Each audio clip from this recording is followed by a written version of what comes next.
तो दोस्तों iron fist, जी हाँ दोस्तों, ये एक सीरीज़ हमें देखने को मिल रही है। मार्वल स्टूडियो की तरफ से 2 सेक्शन इसके देखने को मिल चुके हैं। 2017 में इसकी स्टार्टिंग हुई थी। तो इसी सीरीज़ के बारे में आज बात करेंगे। पूरी जानकारी आपको बताएगी इसके प्री प्रोडक्शन, रिलीजिंग, कास्टिंग के बारे में और आगे क्या सेक्शन हमें देखने को मिलेगी, पूरी डिटेल आपको बताने वाले हैं। तो वीडियो को लाइक कर दें और इसके बारे में अब हम जानना चालू करते हैं। मार्वल्स आयरन फिस्ट एक अमेरिकी टेलीविजन सीरीज है जिसे स्कॉट बक ने स्ट्रीमिंग सेवा नेटफ्लिक्स के लिए बनाया है, जो इसी नाम के मार्वल कॉमिक्स चरित्र पर आधारित है। यह मार्वल सिनेमैटिक यूनिवर्स (एमसीयू) में सेट है, जो फ्रेंचाइजी की फिल्मों के साथ निरंतरता साझा करता है और crossover mini series the defenders 2017 की ओर अग्रसर चौथी मार्वल नेटफ्लिक्स सीरीज थी। इस सीरीज का निर्माण मार्वल टेलीविजन ने एबीसी स्टूडियो के साथ मिलकर, जिसमें डेविलिना प्रोडक्शंस ने भी पहले सीजन का निर्माण किया था। बक ने पहले सीजन के लिए शोरनर के रूप में काम किया। रेवेन मेजन ने दूसरे के लिए पदभार संभाला। फिन जोन्स ने डैनी रैन बटा आयरन फिस्ट की भूमिका निभाई है, जो एक मार्शल आर्ट विशेषज्ञ है जो आयरन फिस्ट नामक एक रहस्यमय शक्ति को बुलाने की क्षमता रखता है। Jessica Henwick, Tom Pelphrey, Jessica Stroup और सच्चा धवन भी अभिनय करते हैं। साथ ही रेमन रोड्रिग्ज, रोसारियो डावसन और डेविड वेनहम पहले सीजन में उनके साथ शामिल हुए और सिमोन मिसिक और एलिस ईव सीजन 2 में शामिल हुईं। एक दशक से अधिक समय तक आयरन फिस्ट पर आधारित एक फिल्म मार्वल स्टूडियोज में काम कर रही थी। मार्शल आर्ट फिल्मों से प्रेरणा लेकर 2013 के अंत में मार्वल टेलीविजन पर श्रृंखला के लिए विकास शुरू हुआ। बक को दिसंबर 2015 में शोरनर के रूप में काम पर रखा गया था। पहला 13 एपिसोड वाला सीजन 17 मार्च 2017 को नेटफ्लिक्स पर पूरी तरह से रिलीज किया गया था। इसे आलोचकों से आम तौर पर नकारात्मक समीक्षा मिली, लेकिन तीसरे पक्ष के डेटा एनालिटिक्स ने निर्धारित किया कि सीरीज में मजबूत दर्शक थे। दूसरा 10 एपिसोड वाला सीजन 7 सितंबर 2018 को मिश्रित लेकिन बेहतर समीक्षाओं के साथ रिलीज किया गया। नेटफ्लिक्स ने 12 अक्टूबर 2018 को आयरन फिस्ट को रद्द कर दिया। मार्वल नेटफ्लिक्स की सभी सीरीज को 1 मार्च 2022 को नेटफ्लिक्स से हटा दिया गया, जब डिज्नी ने उनके लिए लाइसेंस वापस ले लिया। वे 16 मार्च से डिज्नी प्लस पर स्ट्रीमिंग करने लगे। आधार: पहले सीजन में 15 साल तक मृत मान लिए जाने के बाद, डैनी रैंड हेरोल्ड मेचम और उनके बच्चों वार्ड और जॉय से अपनी पारिवारिक कंपनी को वापस पाने के लिए न्यूयॉर्क शहर लौटता है। जब कोई खतरा सामने आता है, तो रैंड को अपने परिवार की विरासत और आयरन फिस्ट के रूप में अपने कर्तव्यों के बीच चयन करना होगा। एक दूसरे सीजन में द डिफेंडर्स 2017 की घटनाओं के बाद, मैट मर्डॉक की अनुपस्थिति में रैंड न्यूयॉर्क की रक्षा करने के लिए कदम बढ़ाता है, जब तक कि एक नया दुश्मन रैंड की पहचान और उन लोगों के लिए खतरा नहीं बन जाता जिनकी वह परवाह करता है।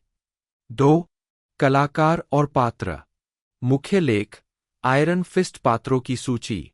फिन जोन्स डैनी रैन बटा आयरन फिस्ट के रूप में एक अरबती बौद्ध भिक्षु और मार्शल कलाकार, कुंगफू के मास्टर, आयरन फिस्ट की रहस्यमय शक्ति को बुलाने की क्षमता के साथ। 3, 4, 5 जोन्स ने चरित्र का वर्णन अपनी पहचान खोजने के लिए संघर्ष कर रहे व्यक्ति के रूप में किया। 6 वह चरित्र के अकेलेपन से पहचान करता है, क्योंकि वह भी एक अनाथ है। 7, 6 उन्होंने कहा कि डैनी कभी-कभी वास्तव में तनावग्रस्त और बहुत नाराज हो जाता है, और मैं समझता हूं कि उसका आशावाद और वह कहां से आता है। 6 भूमिका की तैयारी में जोन्स ने कुंग फू, वुशु और ताई ची के साथ-साथ भार प्रशिक्षण, बौद्ध दर्शन और ध्यान का अध्ययन किया। 8 टोबी निकोल्स ने एक युवा डैनी रैंड का चित्रण किया है। 9 जेसिका हेनविक कोलिन विंग के रूप में रैंड की सहयोगी, एक मार्शल आर्टिस्ट जो न्यूयॉर्क शहर में अपना खुद का डोजो, चिकारा डोजो चलाती है। 10 हेनविक ने महसूस किया कि विंग को परिभाषित करने वाला शब्द अकेलापन था। उन्होंने कहा, वह किसी की प्रेम रुचि नहीं बनना चाहती और खुद को उस तरह से खोलना नहीं चाहती। 11 अपने चित्रण में हेनविक ने चरित्र के कॉमिक्स संस्करण से उस तरह के बहुत शुष्क हास्य को बाहर निकालने की कोशिश की जो विंग के पास है, और वह नोबक्वास न्यूयॉर्कर व्यवहार। 12 टॉम पेल्फ्रे वार्ड मेचम के रूप में हेरोल्ड मेचम का बेटा, जो रैंड का बचपन का परिचित है। रैंड की वापसी से उसकी बहन जॉय के साथ रैंड एंटरप्राइजेज का निर्माण करने का उसका काम खतरे में पड़ जाता है।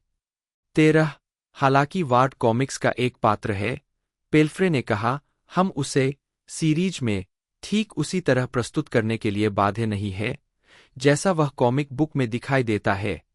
14 स्ट्रूप ने कहा कि रैंड की वापसी पर वार्ड को कुछ पुरुष आक्रोश का अनुभव होगा, क्योंकि वार्ड ही वह व्यक्ति होगा जिसने रैंड को तब परेशान किया होगा जब वह छोटा था। इसलिए आयरन फिस्ट जितना शुद्ध और मासूम और महान है, वह आता है और वहाँ कुछ समस्याएं पैदा करता है। 15 इलान एस्केनाजी ने एक किशोर वार्ड मेचम का किरदार निभाया है। 16 जेसिका स्ट्रूप जॉय मेचम के रूप में रैंड के बचपन के परिचित हेरोल्ड मेचम की बेटी। रैंड एंटरप्राइजेज को अपने भाई वार्ड के साथ बनाने का उसका काम रैंड की वापसी से खतरे में पड़ जाता है। 13 स्ट्रूप ने कहा कि जॉय रैंड से बिल्कुल प्यार करती है और उसका न्यूयॉर्क लौटना उसके पहले के जीवन का पुनर्जन्म जैसा है, और वह खुद के बारे में ये सवाल पूछती है क्योंकि वह उससे ये सवाल पूछ रहा है। स्ट्रूप ने कहा कि जॉय को शुरू में यकीन नहीं होता कि रैंड वही है जो वह खुद के बारे में कहता है। 15 एमी लॉरेंस ने युवा जॉय मेचम का किरदार निभाया है। रेमन रोड्रिग्स बाकुटो के रूप में द हैंड और कोलिन विंग के सेंसई के एक गुट का नेता। 17 सच्चा धवन डेवोस के रूप में एक कुशल मार्शल कलाकार जो लेई कुंग का बेटा है। कुनलुन में रैंड का पूर्व सबसे अच्छा दोस्त। डेवोस को ईर्ष्या हुई जब रैंड आयरन फिस्ट बन गया। धवन पहली बार पहले सीजन के 9वें एपिसोड में दिखाई दिए। उन्होंने कहा कि डेवोस की कहानी का अधिकांश हिस्सा संभावित दूसरे सीजन में खोजा जाएगा। 18 रोसारियो डॉसन क्लेयर टेम्पल के रूप में हेल्स किचन की एक पूर्व नर्स जो विंग के डोजो में शामिल होती है। डॉसन ने अन्य मार्वल नेटफ्लिक्स सीरीज से अपनी भूमिका दोहराई। 19 डेविड वेनहम हेरोल्ड मेचम के रूप में एक निर्दयी कॉर्पोरेट नेता, रैंड एंटरप्राइजेज के सह-संस्थापक। वह रैंड के माता-पिता की मृत्यु के समय उनके साथ साझेदार थे। 20 हेरोल्ड के अपने बच्चों, जॉय और वार्ड के साथ संबंधों के बारे में वेनहम ने कहा कि उन तीनों के बीच की गतिशीलता जटिल है, कम से कम कहने के लिए। यह बहुस्तरीय है, यह बहुआयामी है, यह आश्चर्यजनक है, और यह परिस्थितियों के आधार पर हमेशा बदलता रहता है। 14 सिमोन मिसिक मिस्टी नाइट के रूप में एक हार्लेम एनवाईपीडी जासूस जिसमें न्याय की भावना प्रबल है, रैंड और विंग की सहयोगी। मिसिक ने अन्य मार्वल नेटफ्लिक्स सीरीज से अपनी भूमिका दोहराई है। 21 एलिस ईव मैरी वॉकर के रूप में छिपी हुई क्षमताओं वाली एक रहस्यमयी महिला। 2000 से मार्वल स्टूडियोज में आयरन फिस्ट फिल्म का विकास किया जा रहा था, जिसे मूल रूप से आर्टिसन एंटरटेनमेंट द्वारा सहवित्त पोषित किया जाना था। 28 रे पार्क को स्टार के रूप में काम पर रखा गया था। 29 लेकिन यह परियोजना कई निर्देशकों के पास से गुजरी और अंततः सफल नहीं हुई। 30-31 दशक के मध्य में मार्वल स्टूडियोज द्वारा अपनी फिल्मों को स्वयं वित्तपोषित करने के बाद विकास जारी रहा। 32 मार्वल ने आयरन फिस्ट सहित अपनी कुछ कम अज्ञात संपत्तियों को विकसित करने के लिए लेखकों के एक समूह को काम पर रखा।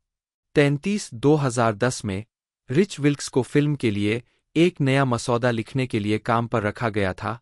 34 और मई 2013 तक आयरन फिस्ट को मार्वल के लिए क्षितिज पर परियोजनाओं में से एक कहा गया था। 35 अक्टूबर 2013 में डेडलाइन हॉलीवुड ने बताया कि मार्वल टेलीविजन 4 ड्रामा सीरीज और एक मिनी सीरीज तैयार कर रहा था। कुल 60 एपिसोड वीडियो ऑन डिमांड सेवाओं और केबल प्रदाताओं को पेश करने के लिए नेटफ्लिक्स, अमेजन और WGN अमेरिका ने रुचि व्यक्त की।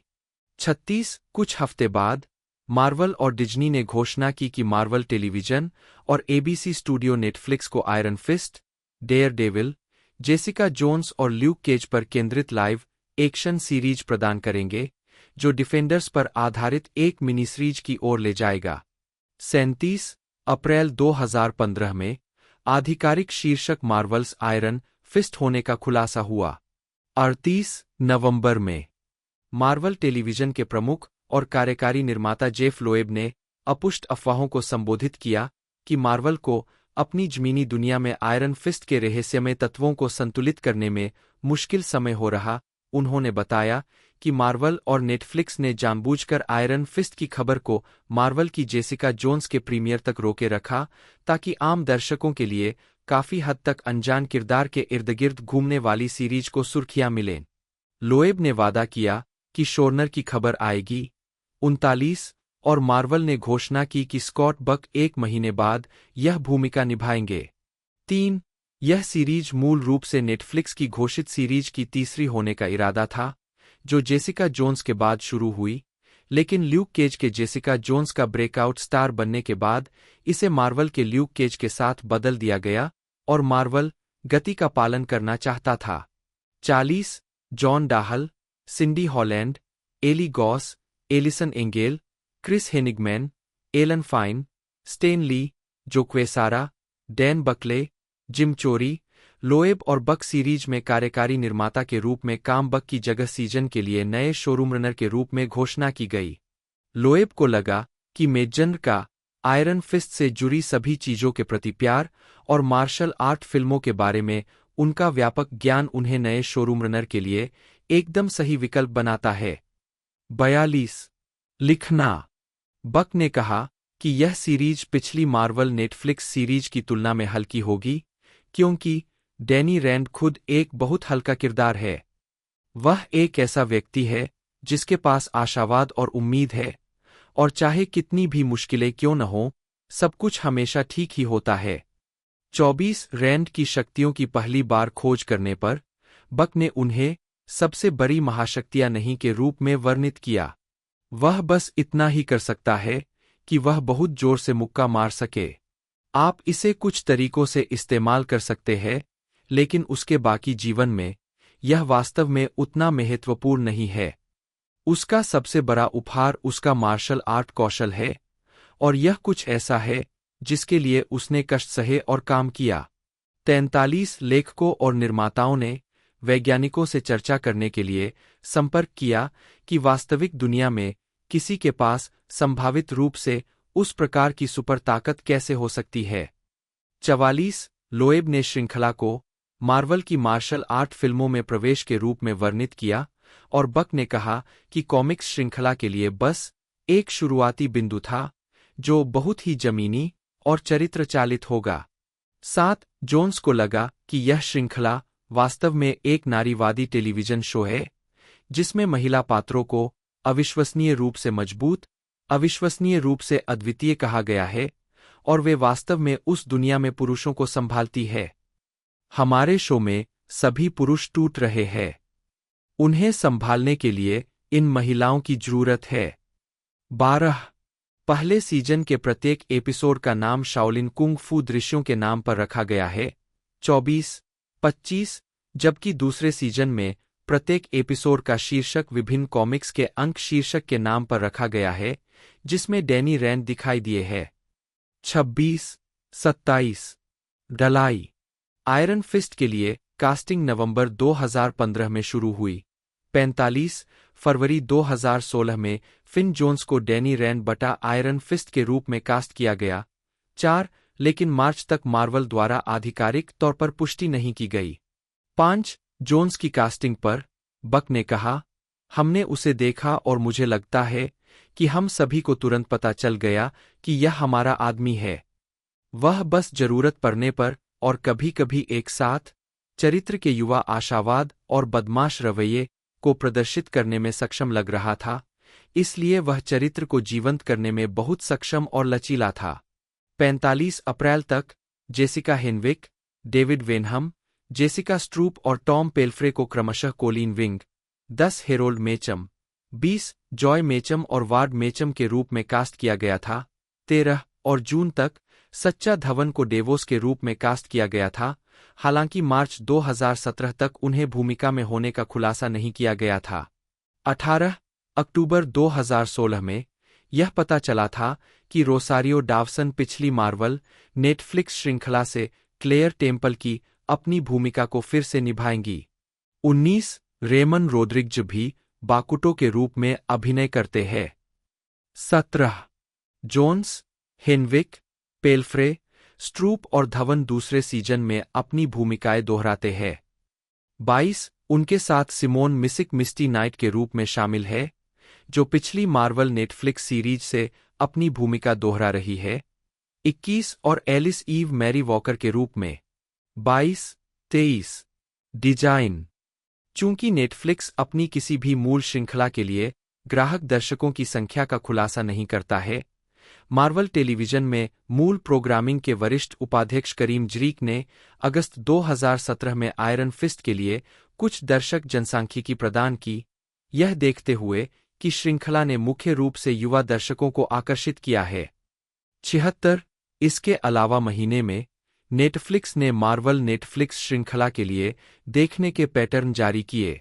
डेटा, जो नेटफ्लिक्स के दुनिया भर के 1300 स्वाद समुदायों से आया है, जहां ग्राहकों को उनके देखने के आधार पर समूहीकृत किया जाता है, ने दिखाया कि दर्शक श्रृंखला को रिलीज के कालानुक्रमिक क्रम में नहीं देखेंगे, बल्कि जेसिका जोन्स से शुरू करेंगे, फिर डेयरडेविल, ल्यूक केज और अंत में आयरन फिस्ट।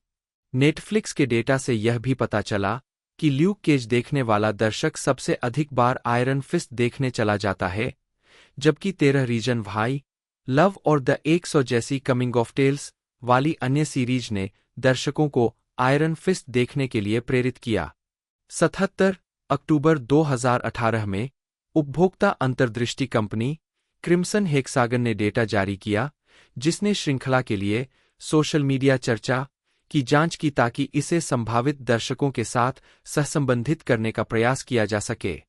डेटा से पता चला कि जब मार्च 2017 में पहला सीजन प्रीमियर हुआ, तो सीजन में इसके बारे में 1,20,000 से अधिक ट्विटर और इंस्टाग्राम पोस्ट थे, और जब सितंबर 2018 में दूसरा सीजन रिलीज हुआ, तो पोस्ट नाटकीय रूप से घटकर 20,000 से कम हो गए। 78 आलोचनात्मक प्रतिक्रिया। आयरन फिस्ट की आलोचनात्मक प्रतिक्रिया। मौसम सरे हुए टमाटर मेटाक्रिटिक 1-20%, 85 समीक्षाएं, 79-37, 21 समीक्षाएं, 80 2-55%, 47 समीक्षाएं, 81-39, 6 समीक्षाएं, 82।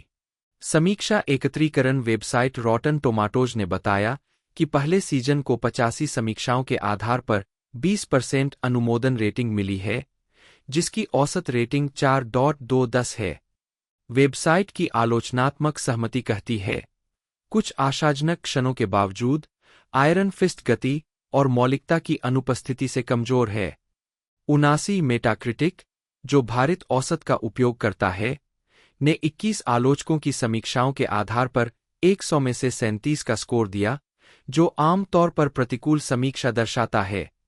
80 दूसरे सीजन के लिए रॉटन टोमाटोज ने 47 समीक्षाओं के आधार पर 55% अनुमोदन रेटिंग की रिपोर्ट की, जिसमें औसत रेटिंग 5.710 थी। वेबसाइट की आलोचनात्मक सहमति में लिखा है, बेहतर एक्शन सीन और टाइट पेसिंग आयरन फिस्ट के दूसरे सीजन को बेहतर बनाते हैं, लेकिन यह एमसीयू शो के बीच कम रोशनी वाला है।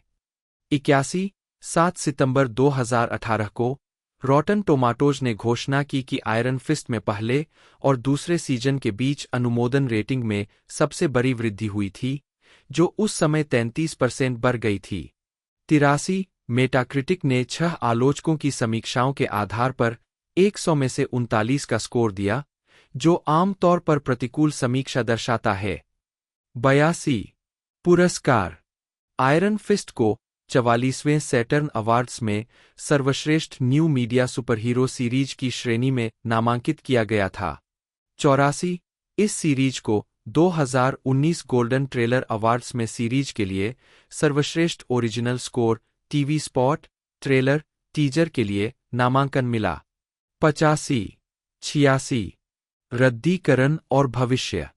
12 अक्टूबर 2018 को नेटफ्लिक्स ने सीरीज को रद्द कर दिया, बावजूद इसके कि मार्वल चाहता था कि सीरीज प्लेटफॉर्म पर जारी रहे। 87 मार्वल ने कहा कि सीरीज के पात्र रद्द होने के बावजूद जीवित रहेंगे और एमसीयू में दिखाई देते रहेंगे। 87 88 डेडलाइन हॉलीवुड ने यह भी बताया कि डिज्नी अपनी स्ट्रीमिंग सेवा डिज्नी प्लस पर श्रृंखला को पुनर्जीवित करने पर विचार कर रहा था। 87 हालांकि वैरायटी ने बताया कि सीरीज के लिए मार्वल और नेटफ्लिक्स के बीच मूल सौदे के अनुसार आयरन फिस्ट के रद्द होने के बाद पात्र कम से कम 2 साल तक किसी भी गैर नेटफ्लिक्स श्रृंखला या फिल्मों में दिखाई नहीं दे सकते हैं। 89 Walt Disney direct to consumer and international के अध्यक्ष केविन ए. मेयर ने कहा कि जबकि इस पर अभी तक चर्चा नहीं हुई, 90 फरवरी 2019 में हुलू के वरिष्ठ उपाध्यक्ष क्रेग एरविच ने कहा कि स्ट्रीमिंग सेवा अन्य पूर्व नेटफ्लिक्स श्रृंखला के साथ साथ श्रृंखला को पुनर्जीवित करने के लिए खुली थी। 91 जोन्स और मेजन दोनों का मानना था कि तीसरे सीजन का आदेश दिया जाएगा और उन्होंने इसके लिए स्टोरी लाइन की योजना बनाई थी। जोन्स को लगा कि इस सीजन में वादा था। जोन्स ने कहा कि इसमें रैंड और मेचम को एक दोस्त की कहानी में दुनिया की यात्रा करते हुए दिखाया जाएगा, जिसमें रैंड पूरी तरह से चार्ज और पूरी तरह से नियंत्रण में होगा और अंत में आयरन फिस्ट की भूमिका निभाएगा। विंग न्यूयॉर्क में रहकर रैंड के साथ फिर से जुड़ने और एक जोड़ा बनने से पहले अपनी पहचान और नई शक्ति के साथ आने के लिए संघर्ष कर रही होगी। 92 दिसंबर 2021 में हेनविक ने खुलासा किया कि उन्हें मार्वल स्टूडियोज की film Shang Chi and the legend of the ten rings 2021 में जियालिंग की भूमिका की पेशकश की गई थी, लेकिन उन्होंने इसे ठुकरा दिया क्योंकि वह भविष्य के एमसीयू प्रोडक्शन में विंग की भूमिका को फिर से निभाना चाहती थीं।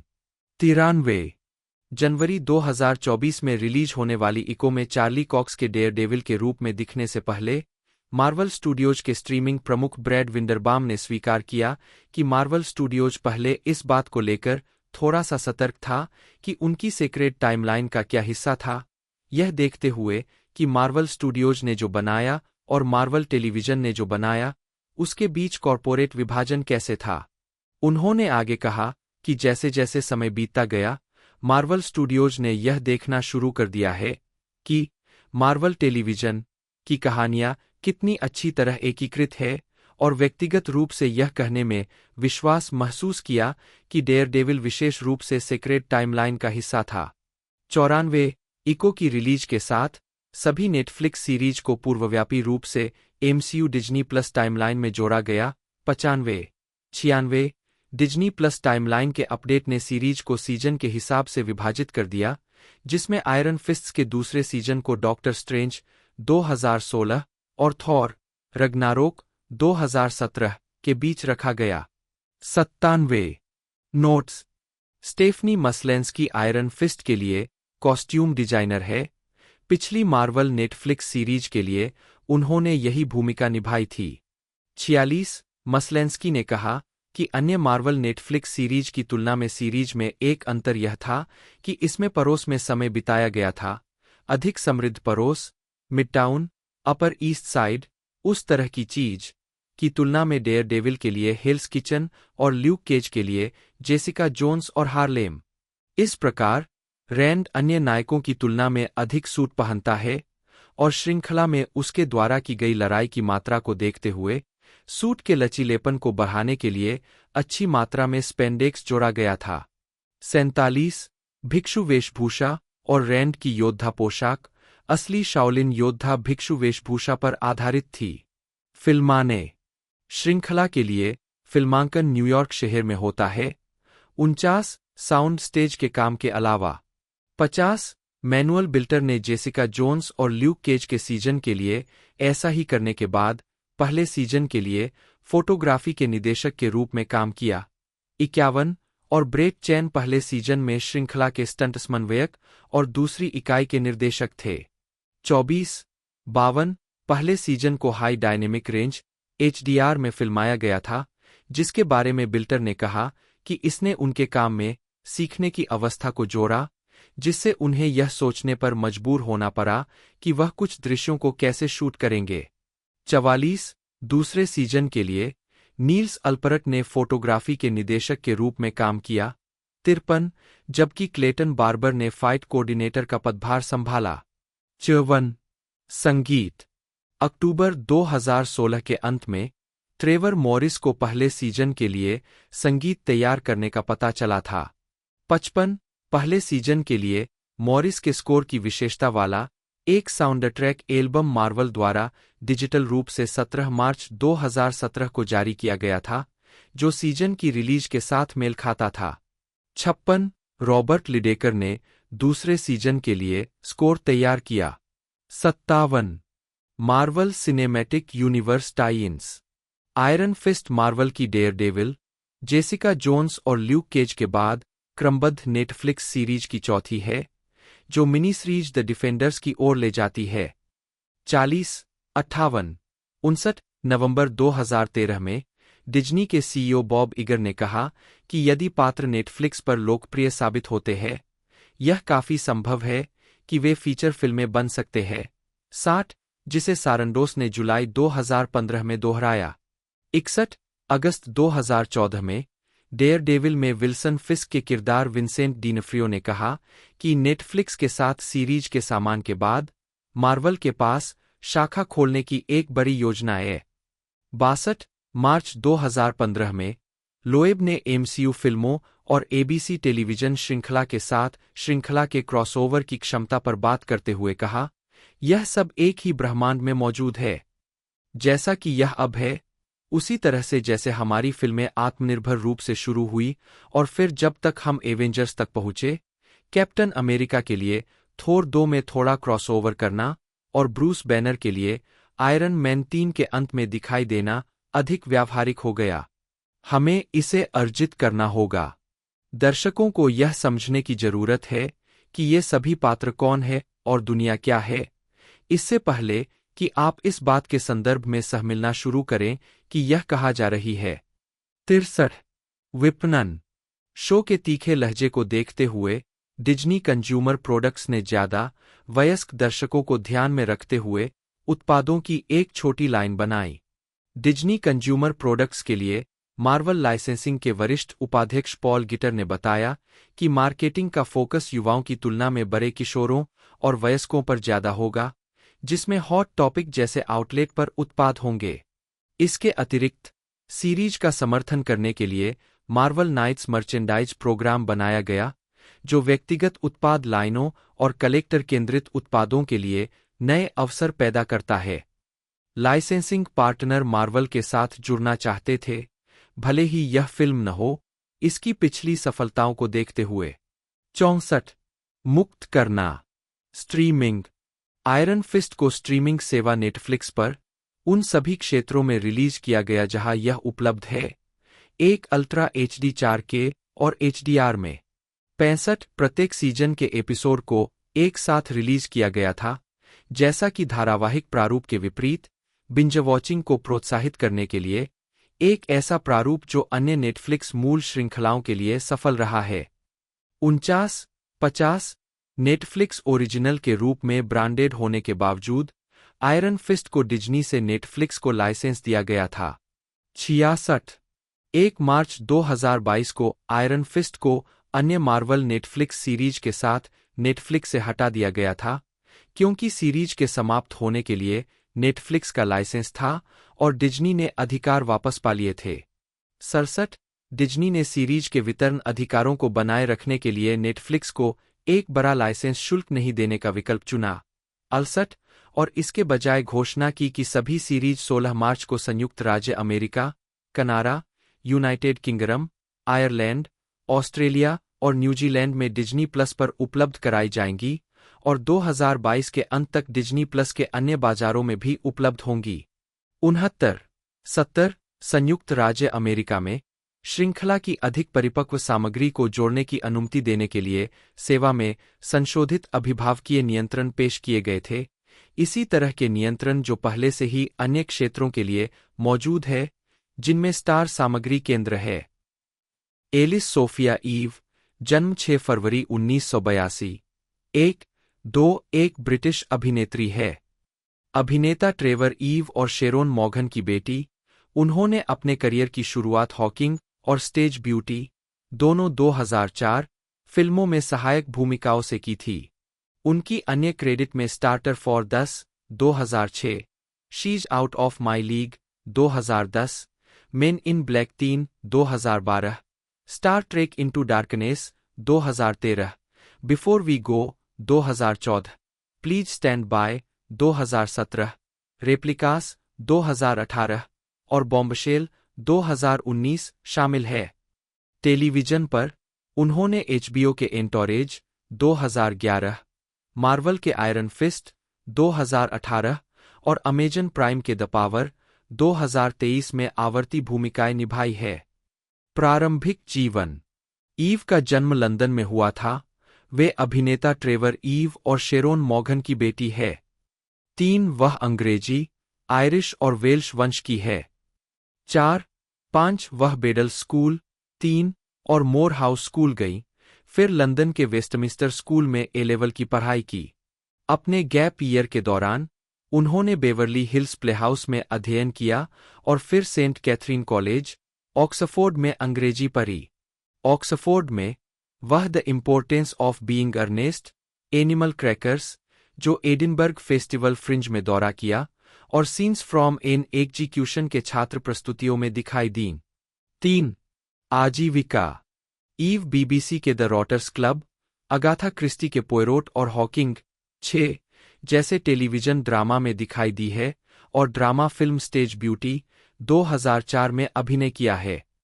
2006 में उन्होंने 2 कॉमेडी फिल्मों में अभिनय किया, स्टार्टर फॉर 10, 3 और बिग नथिंग, जिसमें उन्होंने और सहकलाकार साइमन पेग ने अमेरिकी लहजे में अभिनय किया। 7 उन्होंने 2006 के शुरुआती भाग को भारत में बैकपैकर्स के बारे में drama mini series Losing Gemma पर काम करते हुए बिताया। 8 मंच पर ईव ट्रेवर नन द्वारा निर्देशित 2 नाटकों में दिखाई दी है। 2006 में उन्होंने रॉयल कोर्ट थिएटर में तत्कालीन नए टॉम स्टॉपर्ड नाटक रॉक एन रोल में युवा एस में एलिस की भूमिका निभाई। 9 बाद में 2007 ब्रॉडवे ट्रांसफर के लिए अपनी भूमिका को दोहराया। इस प्रदर्शन के लिए उन्हें whatsonstage.com theatre goers choice awards में सर्वश्रेष्ठ सहायक अभिनेत्री के पुरस्कार के लिए नामांकित किया गया था। 10 2011 हॉलीवुड स्टाइल अवार्ड्स में एलिस ईव। 2009 में उन्होंने चिचेस्टर फेस्टिवल थिएटर में साइरानो डे बर्गेरेक के प्रोडक्शन में रोक्सेन की भूमिका निभाई। 11 2010 में ईव ने अमेरिकी romantic comedy शीज Out of My league में मुख्य महिला भूमिका निभाई, जिसमें उसके माता-पिता उसके चरित्र के माता-पिता की भूमिका निभाते हैं। उन्होंने सेक्स एंड द सिटी 2 में एरिन, चार्लोट यॉर्क की आयरिश नानी की भूमिका भी निभाई। 12 2011 के दौरान ईव ने HBO सीरीज एंटोरेज के सीजन 8 में सोफिया के रूप में एक आवर्ती अतिथि भूमिका निभाई, जो एक पत्रकार और विंसेंट चेज की प्रेमिका है। 13 2011 में ईव ने romantic comedy the decoy bride में हॉलीवुड अभिनेत्री लारा टायलर का किरदार भी निभाया। ईव को स्टार ट्रेक इनटू डार्कनेस में डॉ. कैरोल मार्कस की भूमिका के लिए भी जाना जाता है। 14 2012 में उन्होंने science fiction comedy main in Black 3 में एजेंट ओ के युवा 1969 संस्करण की भूमिका निभाई, जिसमें बड़े संस्करण की भूमिका एमा थॉम्पसन ने निभाई। ईव ने 2013 के कंज्यूमर इलेक्ट्रॉनिक्स शो के उद्घाटन सत्र में हिस्सा लिया। 15 वह पॉल मैकार्टनी के संगीत वीडियो क्वीनी आई 2013, 16, 17 और रिक्सटन के संगीत वीडियो होटल सीलिंग 2015 में दिखाई दी। 2013 में उन्होंने क्रिस इवांस के साथ romantic drama Before We Go में सह-अभिनय किया, जिन्होंने फिल्म का निर्देशन भी किया था। 18 उन्होंने Hollywood film night at the museum secret of the tomb 2014 में खुद की भूमिका निभाई और तब से कई प्रस्तुतियों में अभिनय किया है, जिसमें एक्शन थ्रिलर क्रिमिनल 2016 भी शामिल है। 2016 में वह एंथोलॉजी सीरीज ब्लैक मिरर के एक एपिसोड नोजेडाइव में दिखाई दीं। 19 दिसंबर 2017 में ईव मैरी वॉकर के रूप में Marvel Cinematic Universe television series iron fist में शामिल हुईं। 20 व्यक्तिगत जीवन। ईव कवि एडम ओरियोर्डन के साथ लंबे समय से रिश्ते में थीं, जिनसे उनकी मुलाकात ऑक्सफोर्ड विश्वविद्यालय में अंग्रेजी पढ़ने अध्ययन करने के दौरान हुई थी। 2012 में उनका ब्रेकअप हो गया। 14 अगस्त 2014 को उन्होंने अपने high school sweetheart financier Alex Cowpersmith से सगाई की घोषणा की, जिनसे उनकी मुलाकात लंदन में वेस्टमिंस्टर स्कूल में पढ़ने के दौरान हुई थी। 22 उन्होंने 31 दिसंबर 2014 को शादी की। 23 और 2017 में तलाक हो गया। उद्धरण की आवश्यकता। ईव को हेट्रोक्रोमिया नामक बीमारी है, जिसके कारण उसकी आंखों की पुतलियों का रंग अलग-अलग होता है। उसकी बाईं आंख नीली और दाईं आंख हरी है। 24 वह लंदन और लॉस एंजिल्स में रहती है। 25 वह नवंबर 2017 में एक प्राकृतिक अमेरिकी नागरिक बन गईं। 26 फिल्मोग्राफी। पतली परत। 2012 में मेन इन ब्लैक 3 के प्रीमियर में एलिस ईव। वर्ष शीर्षक भूमिका नोट्स। 2004 मंच सौंदर्य मिस फ्रेने। 2006-10 के लिए स्टार्टर एलिस हर्बिन्सन। बड़ा कुछ नहीं जोशी। 2007 अद्भुत पतलून कोलेट लघु फिल्म। 2009 बदलते हुए क्लेयर शेपर्ड। 2010 वह मेरी पहुंच से बाहर है मॉली मैक्लेश। सेक्स और शहर 2 island. 2011 the decoy bride Lara Tyler. 2012 ATM Emily Brant. Jessica Yu Li Henwick बटा एचएन के बटा हेन एक ब्रिटिश अभिनेत्री, लेखिका और निर्देशक है। उन्होंने 2010 में अपना करियर शुरू किया और उन्हें गेम ऑफ थ्रोन्स 2015 से 17, आयरन फिस्ट 2017 से 18, love and monsters 2020, silk 2014, the defenders 2017, the matrix resurrections 2021, the grey man 2022, glass onion, a knives out mystery 2022 और द रॉयल होटल 2023 में उनकी भूमिकाओं के लिए जाना जाता है। उनके निर्देशन की पहली फिल्म बस गर्ल को बाफ्टा के लिए नामांकित किया गया था। प्रारंभिक जीवन और शिक्षा। जेसिका यूली हेनविक उद्धरण वांछित सरे से है। 2 टेओच्यू वंश की एक सिंगापुरी चीनी माँ और जाम्बियन में जन्मे अंग्रेजी पिता की बेटी है। 3, 4, 5 उनके पिता मार्क 2012 में एक लेखक बन गए और उन्होंने शहरी फंतासी श्रृंखला बाइट बैक लिखी। 6 उसके 2 भाई हैं, एक बड़ा और एक छोटा। 5 हेनविक ने कैम्बरली में कॉलिंगवुड कॉलेज में पढ़ाई की। 7 पढ़ाई छोड़ने से पहले उन्होंने रेडरूफ्स थिएटर स्कूल में कुछ समय तक प्रशिक्षण लिया। 8 उन्होंने रिक्की बीडल ब्लेयर के संरक्षण में नेशनल यूथ थिएटर में भी प्रशिक्षण लिया। 9 आजीविका कैरियर का आरंभ। हेनविक को लंदन के चाइनाटाउन में एक कास्टिंग कॉल आया और उनकी मां ने उन्हें इस अवसर का लाभ उठाने के लिए प्रोत्साहित किया। 10 जून 2009 में यह घोषणा की गई कि हेनविक को CBBC सीरीज स्पिरिट वॉरियर्स में बो की मुख्य भूमिका में लिया गया है। 11 जिससे वह ब्रिटिश टेलीविजन सीरीज में मुख्य भूमिका निभाने वाली पूर्वी एशियाई मूल की पहली अभिनेत्री बन गईं। 12, 13, 14, 15 2013 की शुरुआत में हेनविक ने जूलिया डोनाल्डसन की किताब पर आधारित रनिंग ऑन द क्रैक्स के अंतर्राष्ट्रीय प्रीमियर में अपने पेशेवर थिएटर की शुरुआत की। द गार्जियन ने लिखा, जबरदस्त शारीरिक उपस्थिति के साथ हिन्विक ने एक अनुचित ब्रह्मांड में व्यवस्था बनाने की कोशिश कर रही एक लड़की की किशोरावस्था की धार्मिकता, जुनून और भ्रम की भावना को पकड़ लिया। 16 थिएटर समीक्षक जॉयस मैकमिलन ने लिखा कि हिन्विक लियो के रूप में उत्कृष्ट थीं। 17 उस वर्ष के अंत में हिन्विक को मिनेसोटा में 1991 में ट्रेंका के पीछा करने के बारे में नाटक ऑब्सेशन डार्क डिजायर्स में जेन जियोंग ट्रेंका के रूप में लिया गया, जिसका विवरण उन्होंने अपनी पुस्तक द लैंग्वेज ऑफ ब्लड में दिया है। 18 हिन्विक सिल्क के कलाकारों में नई बैरिस्टर शिष्या एमी के रूप में शामिल हुई। उन्होंने spin-off radio series silk the clerks room के लिए अपनी भूमिका दोहराई। 19 अंतर्राष्ट्रीय सफलता 2015 में Henwick HBO series game of thrones के सीजन 5 में निमेरिया सेंड के रूप में शामिल हुईं। उन्होंने सीजन 7 तक भूमिका निभाना जारी रखा। 20 हिन्विक ने मूल रूप से star wars the force awakens में रे की भूमिका के लिए ऑडिशन दिया था, लेकिन इस भूमिका के लिए डेजी रिडले से हार गईं। 21 फिर भी एक सविंग पायलट जेस पावा के रूप में उनकी फिल्म में भूमिका थी। यह किरदार प्रशंसकों का पसंदीदा बन गया। 22-23 2017 में हिन्विक 2017 में Henwick Netflix television series iron fist में कोलिन विंग के रूप में दिखाई दीं। हालांकि आयरन फिस्ट का आलोचनात्मक स्वागत आम तौर पर नकारात्मक था, लेकिन सीरीज में हिन्विक के प्रदर्शन को अच्छी प्रतिक्रिया मिली।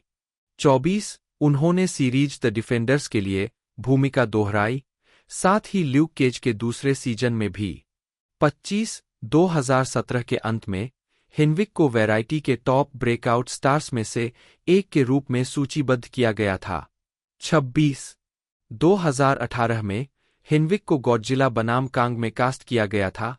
27-28 हालांकि उनके हिस्से के साथ साथ झांग जियाई की भूमिका ने रिलीज किए गए थिएट्रिकल कट को नहीं बनाया।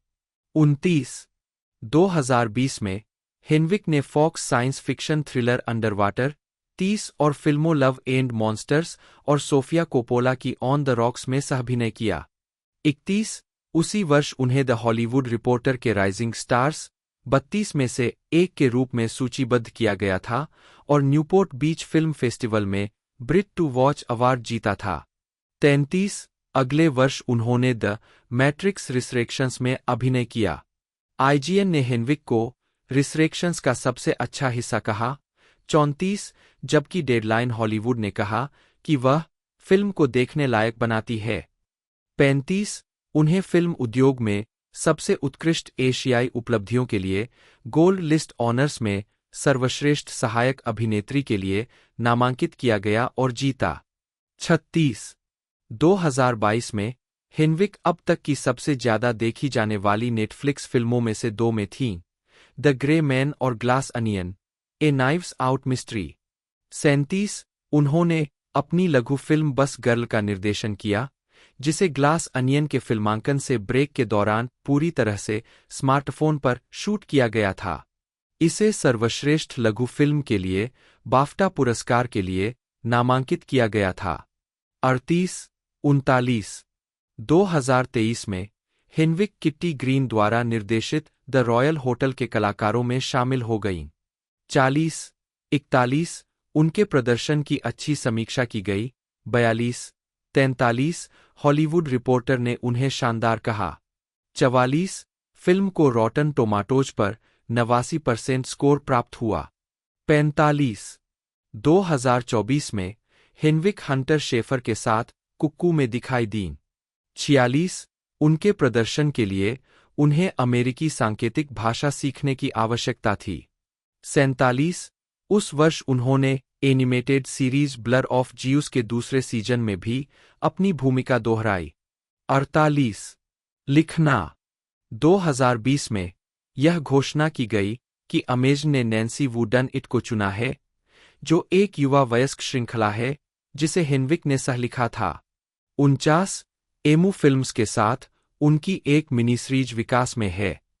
50 2022 में हिन्विक ने एनिमेटेड सीरीज मोली के लिए एक एपिसोड लिखा। 51 हिन्विक ने महिला फिल्म निर्माता के लिए मैरी पिकफोर्ड पुरस्कार जीता श्याओमी लघु फिल्म बस गर्ल के लिए, जिसे उन्होंने लिखा, अभिनय किया और निर्देशित किया। 52 लघु को 2023 में बाफ्टा पुरस्कारों के लिए नामांकित किया गया था। 53 उन्होंने अगले वर्ष सीक्वल सैंडविच मैन लिखा और निर्देशित किया। फिल्मोग्राफी सिमोन मिसिक, नी कुक, जन्म 19 जनवरी 1982, एक अमेरिकी फिल्म और टेलीविजन अभिनेत्री है। उन्हें मार्वल सिनेमैटिक यूनिवर्स में ल्यूक केज 2016 से 2018 में डिटेक्टिव मिस्टी नाइट के रूप में उनकी भूमिका के लिए जाना जाता है, एक भूमिका जो उन्होंने द डिफेंडर्स 2017 और आयरन फिस्ट 2018 में भी निभाई है। 2019 से 2023 तक उन्होंने ऑल राइज में लोला कार्माइकल के रूप में अभिनय किया। प्रारंभिक जीवन सिमोन मिसिक ने डेट्रॉयट, मिशिगन में रेनेसा हाई स्कूल से स्नातक की उपाधि प्राप्त की, फिर 2003 में हार्वर्ड विश्वविद्यालय में अंग्रेजी और थिएटर कला में स्नातक की डिग्री पूरी की। स्नातक होने के बाद मिसिक ने अभिनय को अपनाया। 3 आजीविका मिसिक ने इंग्लैंड में ब्रिटिश अमेरिकन ड्रामा अकादमी में मास्टर क्लास ली। वहां उन्होंने बेन किंग्सले, एलन रिकमैन और जेन लेपोटेयर से शिक्षा ली। 2008 में मिसिक को स्वतंत्र feature The Road to Sundance में रीज नाइट की मुख्य महिला भूमिका में दिखाया गया था। 2012 में मिसिक ने television film A Taste of Romance में एलिस की भूमिका निभाई। उद्धरण आवश्यक 2014 में मिसिक रे डोनोवन सीरीज में पोर्शला के रूप में दिखाई दीं। 4 2016 में मिसिक ने ल्यूक केज 5 में मिस्टी नाइट के रूप में अपनी ब्रेकआउट भूमिका निभाई। मिसिक ने द डिफेंडर्स 6 और आयरन फिस्ट के दूसरे सीजन में भूमिका दोहराई। 7 फरवरी 2019 में यह घोषणा की गई कि मिसिक को Netflix science fiction series Altered carbon के दूसरे सीजन के लिए त्रेप की मुख्य भूमिका में लिया गया था। 8 मई 2019 में यह घोषणा की गई कि मिसिक को CBS drama series all rise के लिए Los Angeles county superior court के जज लोला कार्माइकल की मुख्य भूमिका में लिया गया था। 9-10 व्यक्तिगत जीवन मिसिक ने फरवरी 2012 में अभिनेता डोरियन मिसिक से शादी की। 11 उन्होंने ल्यूक केज के दूसरे सीजन में डॉन्ट्रेल कॉकरोच हैमिल्टन के रूप में उनके साथ अभिनय किया। फिल्मोग्राफी पतली परत वर्ष शीर्षक भूमिका नोट्स 2003 एपिक्यूरियंस जेमी सिमोन कुक के रूप में। 2008 संडांस का रास्ता रीज नाइट सिमोन कुक के रूप में। 2009 शहर नव अविवाहित महिला एक सिमोन कुक के रूप में। ब्रदरली तामार लघु फिल्म सिमोन कुक के रूप में। 2011 फिर देखो अन्ना लघु फिल्म सिमोन कुक द्वारा। 2012 स्वर का मेल वेंडी पीटर्स लघु फिल्म। 2013 डगलस यू ताशा सिमोन कुक के रूप में। 2015 काला कार्ड लोना लघु फिल्म।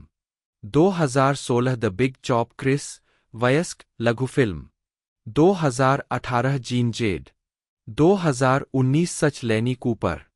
डेविड वेनहम एएम एक ऑस्ट्रेलियाई अभिनेता है जो फिल्म, टेलीविजन और थिएटर में दिखाई दिए है।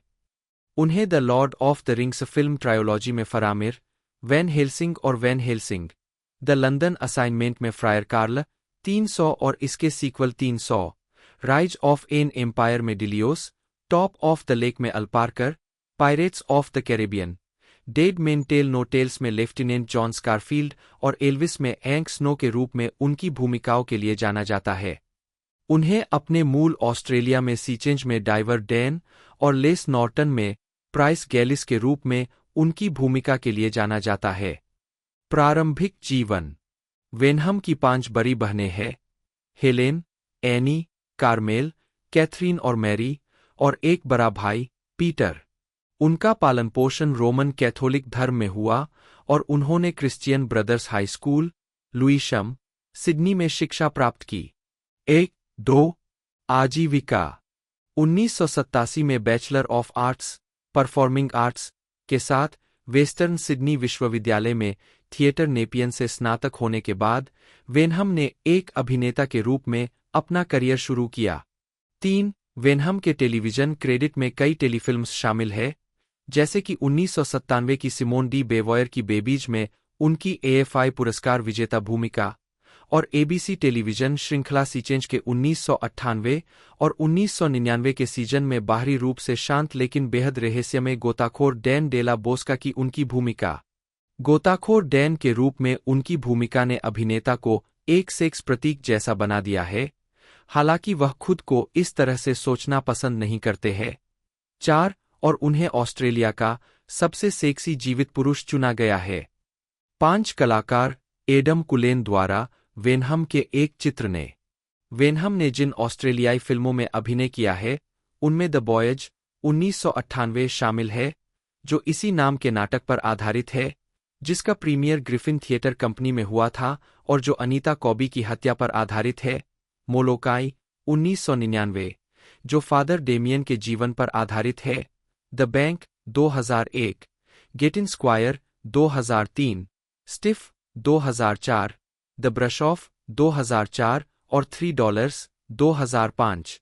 वेनहम समय समय पर हॉलीवुड फिल्मों में दिखाई दिए हैं।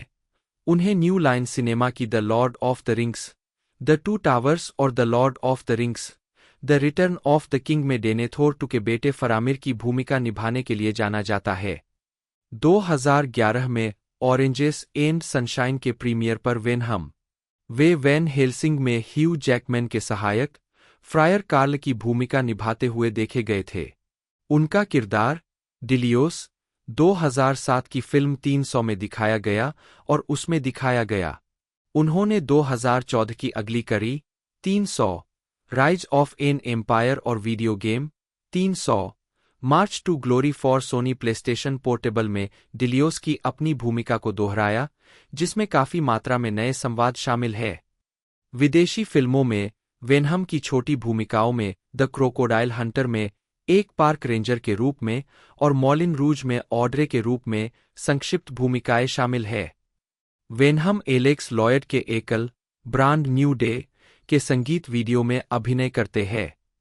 2008 की ऑस्ट्रेलिया में वे ह्यू जैकमैन के साथ प्रतिपक्षी नील फ्लेचर की भूमिका में फिर से शामिल हुए। 2009 में वे पब्लिक एनिमीज में जॉन डिलिंगर के आदमियों में से एक के रूप में दिखाई दिए। वे मंच पर भी लौटे, इस बार ब्रिटिश संगीत में जेरी स्प्रिंगर द ओपेरा में मुख्य अभिनेता जेरी स्प्रिंगर के रूप में। सिडनी ओपेरा हाउस में इसके 6 दिवसीय प्रदर्शन के दौरान उन्होंने अरिया पुरस्कार विजेता गायिका केट मिलरहेड के साथ बिक चुके प्रदर्शनों में भाग लिया। 8. 2014 में द टर्निंग के प्रीमियर पर वेनहम 2010 में उन्होंने ऑस्ट्रेलियाई drama film oranges and sunshine में लेन का किरदार निभाया। 2010 में ही वेनहम ने ऑस्ट्रेलियाई टेलीविजन सीरीज किलिंग टाइम में बदनाम मेलबर्न के वकील एंड्रयू फ्रेजर की भूमिका निभाई। 10 भागों वाली यह सीरीज 1980 और 1990 के दशक के दौरान कई मेलबर्न अपराधियों का बचाव करते हुए फ्रेजर की प्रतिष्ठा में गिरावट को दिखाती है। इसे 2011 के अंत में TV1 पर दिखाया गया था। वेनहम ने 2013 की BBC series top of the lake में एलिजाबेथ मॉस के साथ न्यूजीलैंड के जासूस अलपार्कर 9 की भूमिका निभाई है।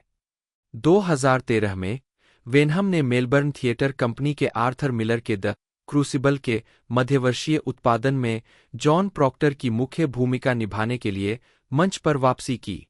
2015 में वेनहम 2014 में वेनहम ने 15 जनवरी 2015 को रिलीज हुई पेपर प्लेन्स में पैट्रिक जोन्स के रूप में अभिनय किया।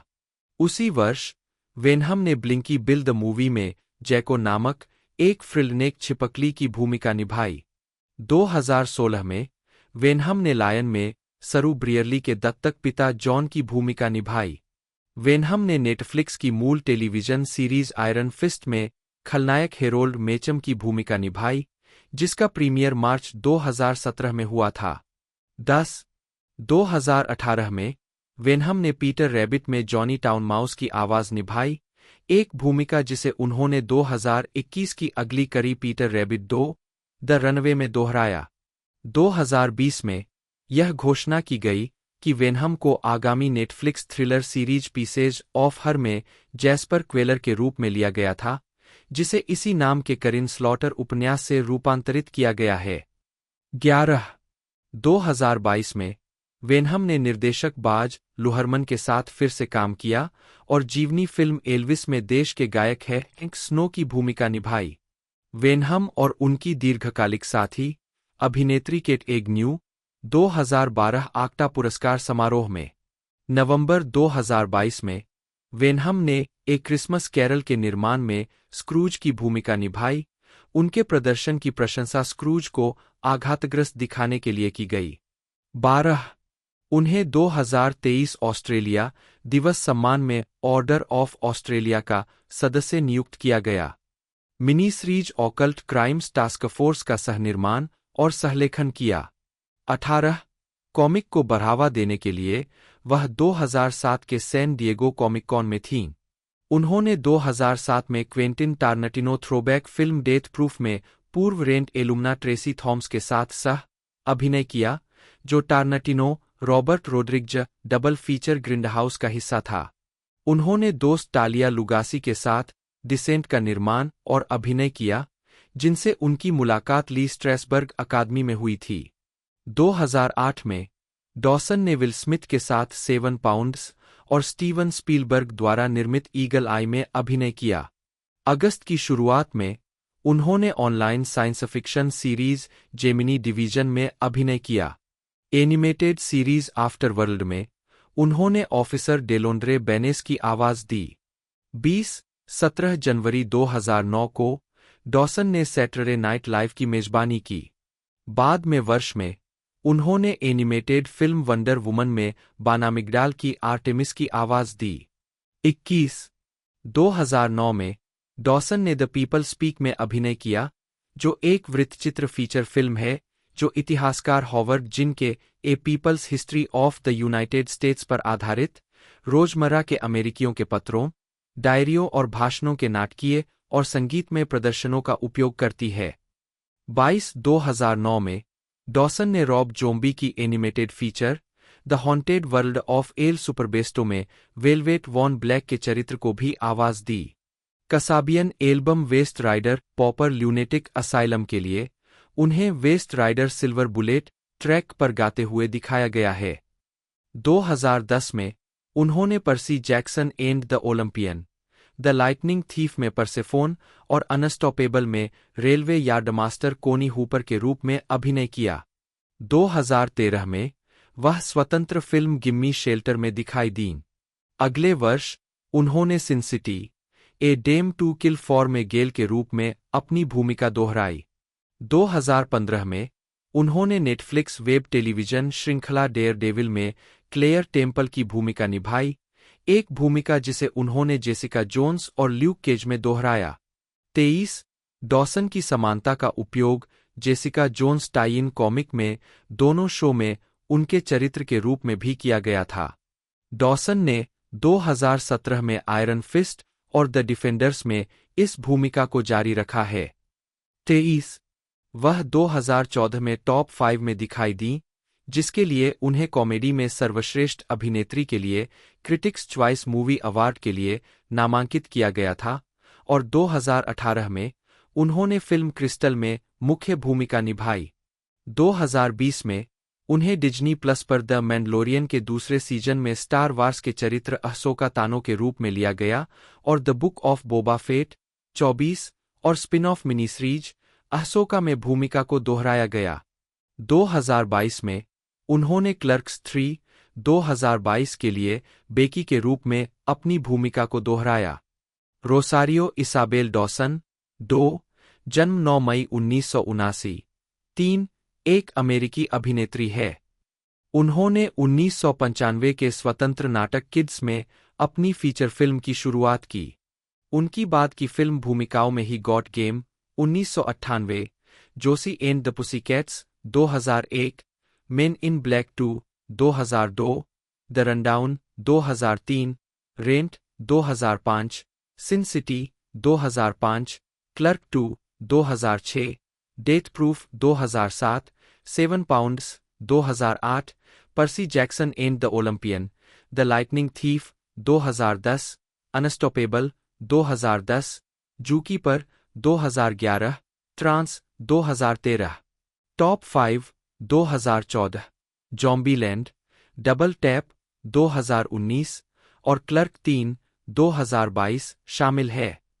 डॉसन ने डिज्नी बटा मार्वल, वार्नर ब्रदर्स बटा डीसी कॉमिक्स और वायाकॉम सीबीएस की निक्लोडियन इकाई के लिए वॉइस ओवर कार्य प्रदान किया है। डॉसन ने कॉमिक पुस्तकों के फिल्म और टेलीविजन रूपांतरणों में कई भूमिकाएं निभाईं। इनमें सिन सिटी 2005 और Sin City a dame to kill for 2014 में गेल, मार्वल नेटफ्लिक्स सीरीज 2015 से 2018 में से 5 में क्लेयर टेम्पल और डीसी एनिमेटेड मूवी यूनिवर्स और space jam, a new legacy में डायना प्रिंस बटा वंडर वुमन और द लेगो बैटमैन मूवी में बारबरा गॉर्डन बटा बैटगर्ल की आवाजें शामिल है। 2020 में उन्होंने द मैंडलोरियन और the book of Boba Fett के दूसरे सीजन में अहसोका तानो का किरदार निभाया और डिज्नी प्लस की ओरिजिनल सीरीज अहसोका में अभिनय किया। 2021 में उन्होंने ड्वेन जॉनसन की आत्मकथात्मक कॉमेडी सीरीज यंग रॉक में एक आवर्ती भूमिका और हुलू मिनिसीरीज डोपेसिक में एक मुख्य भूमिका निभाई। प्रारंभिक जीवन। रोसारियो डावसन का जन्म 9 मई 1979 को न्यूयॉर्क शहर में हुआ था।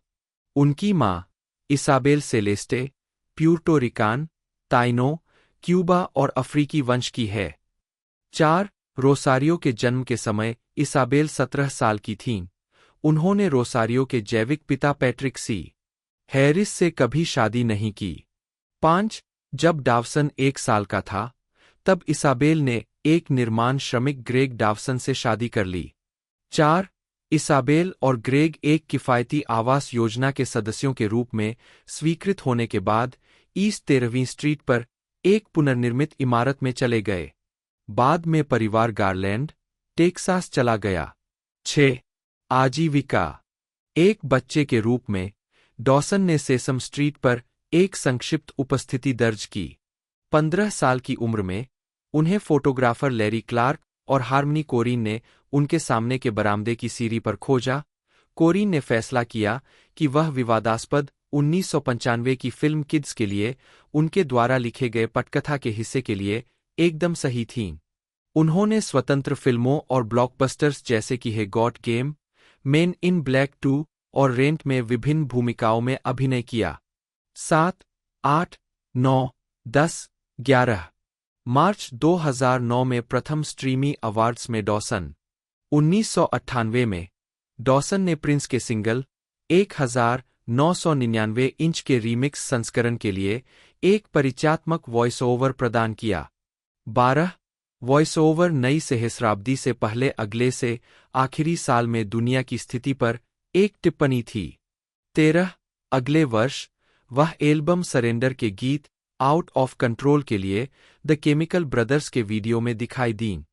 14 वह Outkast album Speakerboxxx XX The Love Below की दूसरी डिस्क के track She Lives in My Lap में भी दिखाई दी है।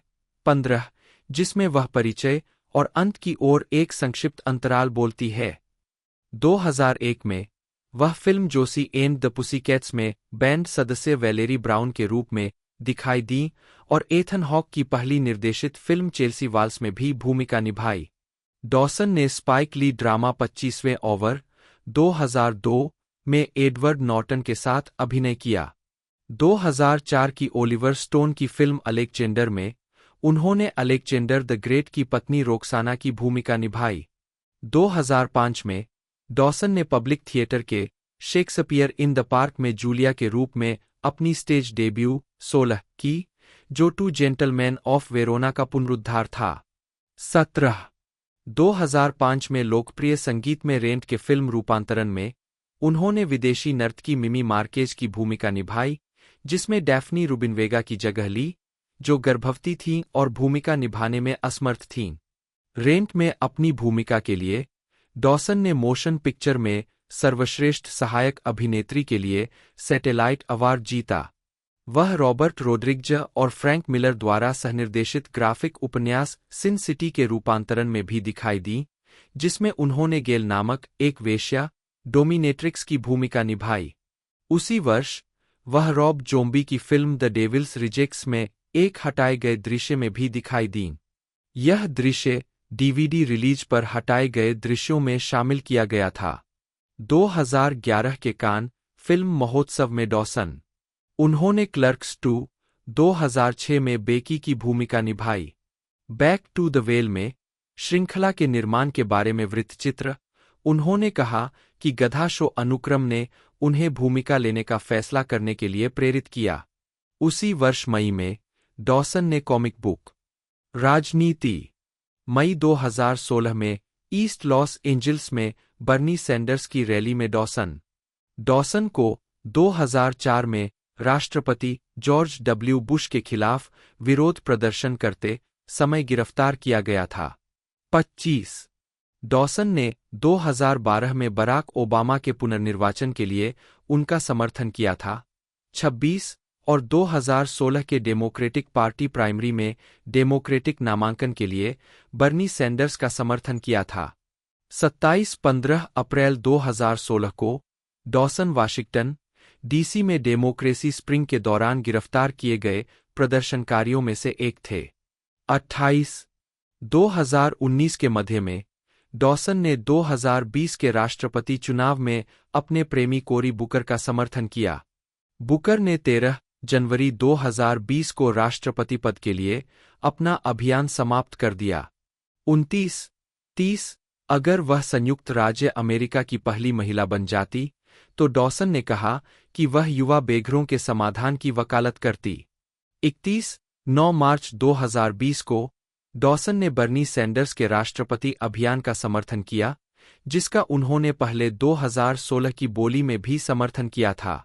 32 परोपकार 2008 विलो अवार्ड्स में Dawson lower east side girls club 33 से जुड़ी हुई है और अन्य चैरिटी का समर्थन करती है, जैसे पर्यावरण समूह global cool, one campaign, Oxfam, operation USA, Amnesty International, parents, families and friends of lesbian and gays, PFLAG, International Rescue Committee, Voto Latino, 34 और stayclose.org, पीएफएलएजी के लिए एक पोस्टर और सार्वजनिक सेवा विज्ञापन अभियान, जहां वह अपने चाचा 35 फ्रैंक जंप के साथ दिखाई देती है। 36 उन्होंने वेजाइना मोनोलॉग्स 37 में भाग लिया है और वीडे के बोर्ड में काम करती है, जो एक वैश्विक गैरलाभकारी आंदोलन है जो इस नाटक के लाभों के माध्यम से महिलाओं के हिंसा विरोधी समूहों के लिए धन जुटाता है। 38 अक्टूबर 2008 में डॉसन TripAdvisor.com के परोपकार कार्यक्रम more than footprints, conservation international, doctors without borders, national geographic society, the nature conservancy और सेव द चिल्ड्रन की प्रवक्ता बनी। अक्टूबर 2008 में ही उन्होंने रिस्पेक्ट अभियान में अपनी आवाज दी। 39 एक आंदोलन जिसका उद्देश्य घरेलू हिंसा को रोकना था। उन्होंने giverespect.organization वेबसाइट के लिए एक आवाज संदेश रिकॉर्ड किया, जिसमें घरेलू हिंसा को रोकने में सम्मान के महत्व पर बल दिया गया। 2012 में डॉसन ने सोडास्ट्रीम इंटरनेशनल के साथ मिलकर पहला वार्षिक अनबॉटल द वर्ल्ड डे लॉन्च किया, जो पर्यावरण पर डिब्बे और प्लास्टिक की बोतलों के प्रभाव के बारे में जागरूकता बढ़ाने के प्रयास में बनाया गया एक अभियान था। 40 व्यक्तिगत जीवन डॉसन एक स्वघोषित ट्रेकी है, जिसने कॉनन ओब्रायन के साथ एक साक्षात्कार में अपने दोनों भाइयों और स्टार ट्रेक के प्रति अपने प्रेम का उल्लेख किया था। 41 डॉसन ने 2014 में एक 12 वर्षीय लड़की इसाबेला को गोद लिया था। 42 दिसंबर 2023 में डॉसन ने घोषणा की कि इसाबेला गर्भवती थी और उसके पहले पोते का जन्म 2024 में होने वाला था। 43 मार्च 2019 से फरवरी 2022 तक डॉसन अमेरिकी सीनेटर कोरी बुकर के साथ रिश्ते में थे। 44 45 46 2018 में डॉसन ने इंस्टाग्राम पर एक पोस्ट किया जिसे व्यापक रूप से उनके समलैंगिक होने के रूप में माना गया। जब 2020 के एक साक्षात्कार में उनसे इस बारे में पूछा गया तो उन्होंने कहा कि यह उनका इरादा नहीं था और आगे निर्दिष्ट किया कि हालांकि लोग कहते रहे कि मैं बाहर आई, मैंने ऐसा नहीं किया। मेरा मतलब है, यह गलत नहीं है, लेकिन मैं कभी भी बाहर नहीं आई।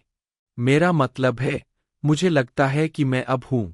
मेरा उस स्थान पर कभी कोई रिश्ता नहीं रहा, इसलिए यह मेरे लिए कभी भी एक प्रामाणिक आह्वान की तरह महसूस नहीं हुआ। डॉसन के एक प्रतिनिधि ने बाद में द डेली बीस्ट को स्पष्ट किया कि उनका मतलब यह कहना था कि वह एलजीबीटीक्यू समुदाय की सहयोगी के रूप में सामने आई है। 47, 48, 49। फिल्मोग्राफी। पतली परत। वर्ष शीर्षक भूमिका नोट्स। 1995 बच्चे रूबी। 1997 लड़कियों की रात लड़की लघु फिल्म। 1998 उसके पास गेम है लाला बोनिला। साइड सरके मैरिसोल हिडाल्गो। 1999 प्रकाशित कर 2 Stephanie Williams. 2000 down to you Lana. जंगल का राजा वेरोनिका। 2001 जोसी और पुसीकैट्स वैलेरी ब्राउन। न्यूयॉर्क के फुटपाथ मारिया टेडेस्को। प्रचंड डी। Chelsea Walls Audrey. 2002 ऐश बुधवार ग्रेस क्विनोनेज। पहले $20 मिलियन हमेशा सबसे कठिन होते हैं, Alisa. Men in black two Laura Vasquez. Pluto Nash के रोमांच दीना झील। पैसे के समय में प्यार अन्ना। 25वां घंटा नेचुरेल रिवेरा। 2003 Valentine day. जब तक हिंसा बंद नहीं हो जाती स्वयं। इस लड़की की जिंदगी मार्टिन। टूटा हुआ कांच Andy Fox. The rundown Mariana. 2004 Sikandar Roxana. Ramon Rodriguez, जन्म 20 दिसंबर 1979, एक प्यूर्टो रिकान अभिनेता है। 2023 से उन्होंने एबीसी सीरीज विल ट्रेंट में शीर्षक चरित्र के रूप में अभिनय किया है। उनकी पिछली टेलीविजन भूमिकाओं में द वायर 2006 से 2008 और डे ब्रेक 2006 से 2007 और film transformers revenge of the fallen 2009 और द टेकिंग ऑफ पेलहम 123 2009 शामिल है। उन्होंने चार्लीज एंजेल्स के 2011 के रीबूट में जॉन बॉस्ले का किरदार निभाया था। 2014 में रोड्रिगेज ने Fox crime drama television series Gang Related में रयान लोपेज के रूप में अभिनय किया। जीवन और कैरियर। रोड्रिगेज का जन्म 20 दिसंबर 1979 को रियो पिएड्रास, प्यूर्टो रिको में हुआ था और उनका पालनपोषण मैनहट्टन के लोअर ईस्ट साइड में हुआ। 1-2 जिमी किमेल के साथ उनके लेट नाइट टॉक शो में 2024 की बातचीत में रोड्रिगेज ने खुलासा किया कि उनका जन्मदिन 20 दिसंबर को नहीं है, जो कि इस विकिपीडिया लेख में गलत तरीके से दिखाई गई तारीख है, जो कि 22 दिसंबर 2024 तक है। उन्होंने मजाक में कहा कि वह अपना वास्तविक जन्मदिन नहीं बताएंगे क्योंकि उन्हें सहकर्मियों और परिवार के सदस्यों, चचेरे भाई बहनों से अप्रत्याशित उपहार और शुभकामनाएं मिलना अच्छा लगता है, जिसे वह हर दिसंबर अपना इंटरनेट जन्मदिन कहते हैं। 3 उन्होंने New York city lab school for collaborative studies और फिर मिशिगन में द लीलानाउ स्कूल में पढ़ाई की।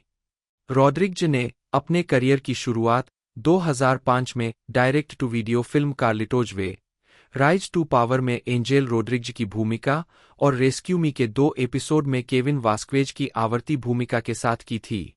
वह law and order, special victims unit, day break और द वायर जैसी सीरीज में दिखाई दिए।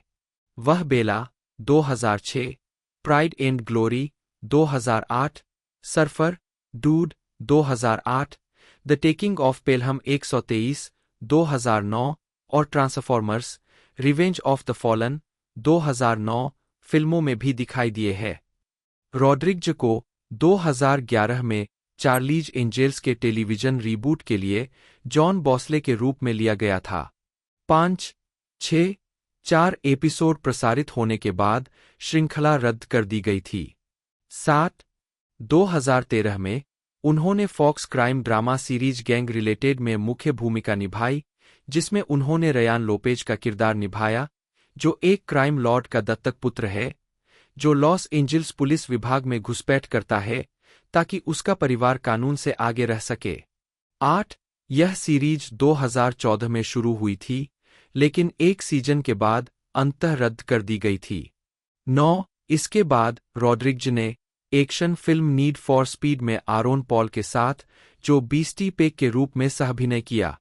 10. 2016 में रॉड्रिग्ज ने जॉर्डन रॉबर्ट्स द्वारा निर्देशित adventure drama film burn your maps में वेरा फार्मिगा और वर्जीनिया मैडसेन के साथ सहअभिनय किया। 11. उस वर्ष भी उन्होंने नेटफ्लिक्स सीरीज आयरन फिस्ट और द डिफेंडर्स दोनों में बाकुटो की भूमिका निभाई। फिल्मोग्राफी। पतली परत। वर्ष शीर्षक भूमिका नोट्स। 2005 कार्लिटो का रास्ता, शक्ति की ओर बढ़ना, Angel Rodriguez direct to video. 2006 इरा और एबी जूलियो।